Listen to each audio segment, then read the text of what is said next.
जय स्वामीनारायण।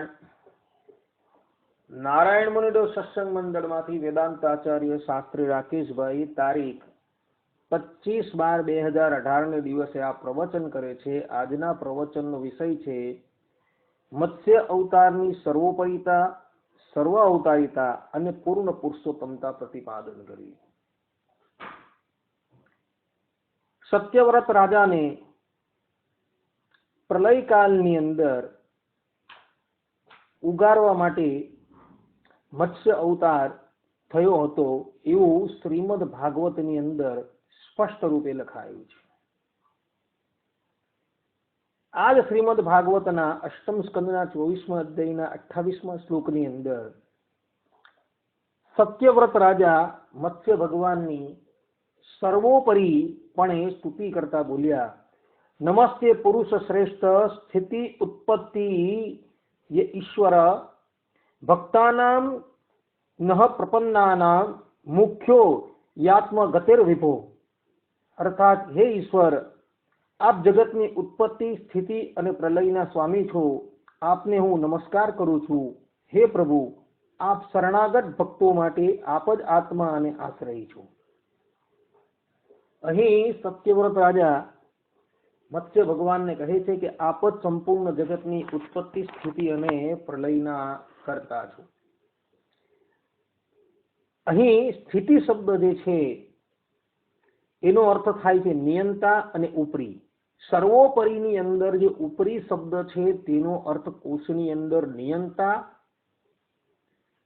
अने स्थिति करनारा करेलो छे। अर्थात के संपूर्ण जगतनी जे स्थिति करनार होय, जेनु नियमन करनार होय तेने उपरी अर्थात सर्वोपरी कहेवाय। अहीं सत्यव्रत राजा मत्स्य भगवान ने संपूर्ण जगतनी उत्पत्ति स्थिति अने प्रलय करनारा कहे छे। आम कही तेओए मत्स्य भगवाननी सर्वोपरिता प्रतिपादन करेली छे।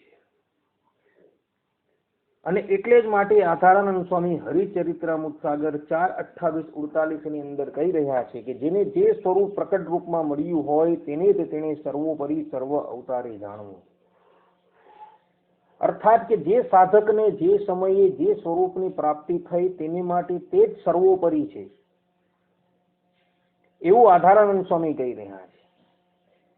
આના દ્વારા આધારાનંદ સ્વામીએ સ્પષ્ટ રૂપે બધા જ અવતારોની સર્વોપરિતા પ્રતિપાદન કરેલી છે। હવે મત્સ્ય ભગવાનની પૂર્ણ પુરુષોત્તમના પ્રમાણો રજૂ કરીએ છીએ। તો નારદ પુરાણની અંદર નારદજી કહી રહ્યા છે, રામકૃષ્ણાદિ રૂપાણી પરિપૂર્ણાની સર્વદા। અર્થાત કે રામકૃષ્ણાદિ ભગવદ રૂપો છે તે સર્વદા પરિપૂર્ણ છે। અહીં રામકૃષ્ણાદિ શબ્દ લખેલો છે। आदि अर्थ थाय छे के बधा, अर्थात के आदि तरीके मत्स्य अवतार नु पण ग्रहण करी लेवुं। नारद जी कहे छे राम छे, कृष्ण छे, मत्स्य छे, कूर्म छे, बधा ज अवतारो पूर्ण छे। एटले ज माटे भगवान स्वामीनारायण पण लुयाना 18मा वचनामृतनी अंदर कहे छे के तेज भगवान अनंत ऐश्वर्य अने अनंत शक्ति सहित मत्स्य कच्छादि रूपोने धारण करे छे। अहीं अनंत शब्द नो प्रयोग भगवान स्वामीनारायणे करेलो छे। अर्थात के अनंत शक्ति अने अनंत ऐश्वर्य थी युक्त थईने मत्स्य कूर्म आदि अवतारोने भगवान श्रीमन नारायण धारण करे छे। आम कही भगवान स्वामीनारायणे स्वमुखे ज एवुं प्रतिपादन करेलुं छे के मत्स्य अवतार जे छे ए पण पूर्ण ब्रह्म छे, एनी अंदर कोई शक्ति न्यून नथी, ते संपूर्णपणे पूर्ण रूप ज छे। आम भगवान स्वामीनारायणना वचन तथा नारदजीना वचन थी ए स्पष्टपणे प्रतीत थई जाय छे के मत्स्य अवतार जे छे ते पण पूर्ण छे, अपूर्ण नथी।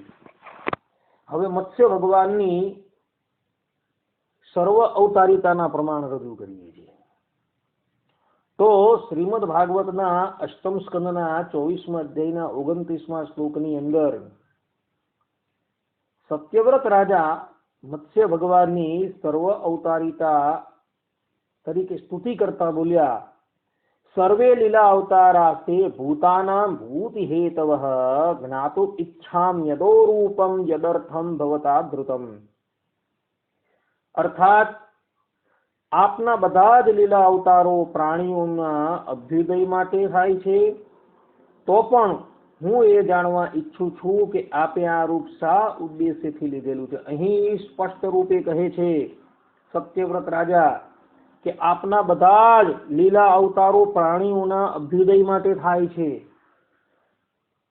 આમ કહી સત્યવ્રત રાજાએ મત્સ્ય ભગવાનને સર્વ અવતારના અવતારી તરીકે પ્રતિપાદન કરેલા છે. અર્થાત કે ભવિષ્યની અંદર જે રામકૃષ્ણાદિક બધા જ રૂપો ધારણ કરનારના પ્રગટ પ્રમાણ મત્સ્ય ભગવાન છે એવું સત્યવ્રત રાજા કહી રહ્યા છે.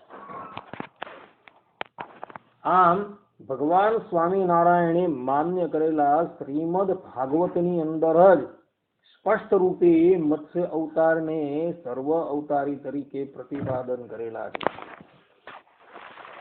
એટલે જ માટે આધારાનંદ સ્વામી હરિચરિત્રામૃત સાગર 4:28-48 ની અંદર કહી રહ્યા છે કે નામથી જ ભિન્નતા જણાતી હોય તો પણ જેને જે સ્વરૂપ પ્રગટ રૂપમાં મળ્યું હોય તેને જ તેને સર્વોપરી અને સર્વ અવતારી જાણવું. અર્થાત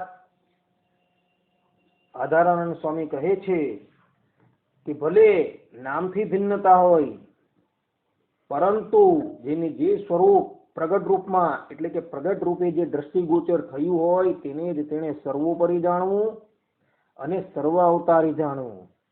સત્યવ્રત રાજાને મત્સ્ય ભગવાન પ્રગટ રૂપમાં પ્રાપ્ત થયા એટલે માટે તેઓએ તેઓની સર્વ અવતારિતા તરીકે સ્તુતિ કરી. અર્થાત કે હવે પછી ભવિષ્યની અંદર જે રામકૃષ્ણાદિક અવતારો ધારણ કરવાના છે એ મારી સામું જે પ્રગટ પ્રમાણ જે અત્યારે મત્સ્ય રૂપે પ્રગટ થયા છે તે જ ભગવાન એ રૂપો ધારણ કરીને પધારવાના છે.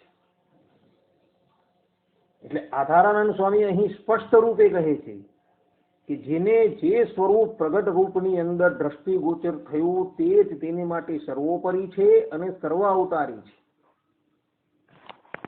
આપણે બધાને ભગવાન સ્વામિનારાયણ પ્રગટ રૂપમાં પ્રાપ્ત થયા તો આપણે માટે ભગવાન સ્વામિનારાયણ જ સર્વોપરી અને સર્વ અવતારી છે.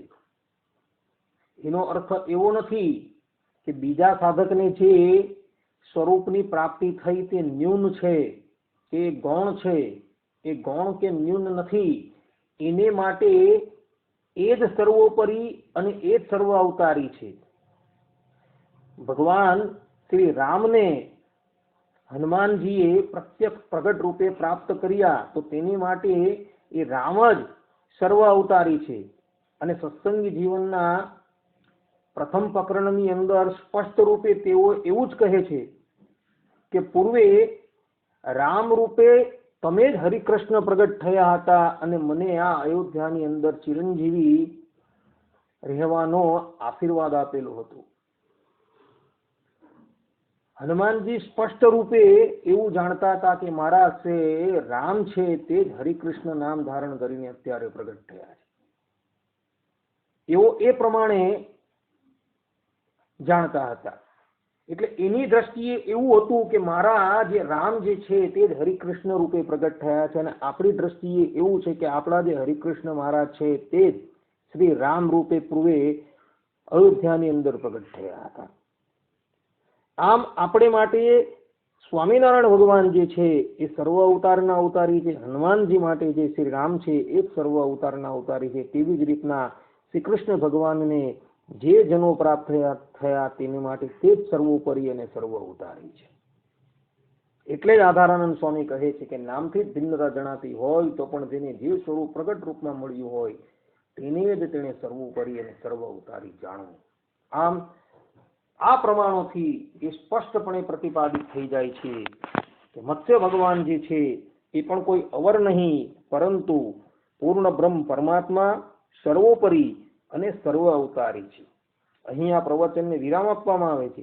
હવે પછીના પ્રવચનની અંદર હયગ્રીવ અવતારની સર્વોપરિતા, સર્વાવતારિતા તથા પૂર્ણ પુરુષોત્તમના પ્રમાણ રજૂ કરવામાં આવશે. અસ્તુ. જય સ્વામિનારાયણ.